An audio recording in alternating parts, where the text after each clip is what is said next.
I heard Corrie ten Boom tell something very interesting. She was the lady that during World War II hid the Jews from the Nazis and spared many of their lives. Eventually, she was caught and put in prison. In the concentration camp, she saw all kinds of atrocities. She even witnessed the death of her own father and her own sister. Through a series of unusual events, she was accidentally released and her life was spared. In spite of seeing all the senseless killings, she never really got bitter.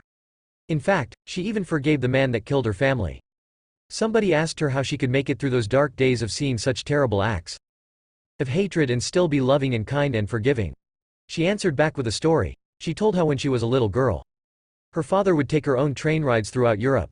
He would always purchase the tickets several weeks in advance. But he would never give her the ticket until right before they were going to get on board. Of course, she was a small girl, and he was concerned. She might lose it, leave it at home, something like that. But whenever he saw the headlights of the train pulling into the station, he would hand his little daughter the ticket and they would step on board together. She said to the person that asked, "The reason you can't fathom how I could forgive the person that killed my family, how I could not be filled with bitterness and hatred, is because just like my father and the tickets, God doesn't give us the grace we need until we're about to step on board. But if you were to ever go through something like I went through, I can assure you God's grace will be there to help you make it through the dark valleys. And still keep your head held high and your heart filled with love. And maybe today, when you look out, you don't see how you could overcome an obstacle, how you could accomplish a dream, how you could forgive somebody that hurts you. But understand, when you get there, God will hinge in the ticket. He already purchased it 2,000 years ago on a cross at Calvary. Now, when you come to a dark valley, a difficult season, a sickness, don't worry about it.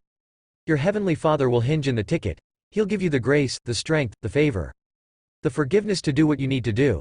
I think about Mary, the mother of Jesus.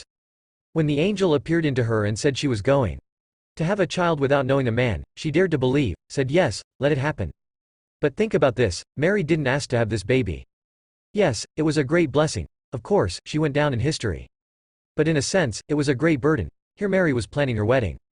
No doubt she'd already invited the bridesmaids. She'd already made arrangements for the reception. Now her plans are interrupted. Imagine she's got to go tell her friends and family.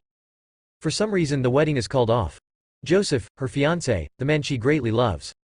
She doesn't know, is he going to stay or is he going to leave? Instead of having this big wedding, a great celebration, she has to quietly move off to another city. Mary never planned on having her first baby in a manger. She never planned on having to hide the child for 2 years. And some of you today are not where you planned to be in life. You never planned on raising a child with special needs. You never planned on being alone and single after many years of marriage. Or you never planned on dealing with that sickness or taking care of a loved one that's ill. You could say like Mary, God, I didn't ask for this. This is not what I planned. But just like with her, God has given you the grace to do what He has put before you.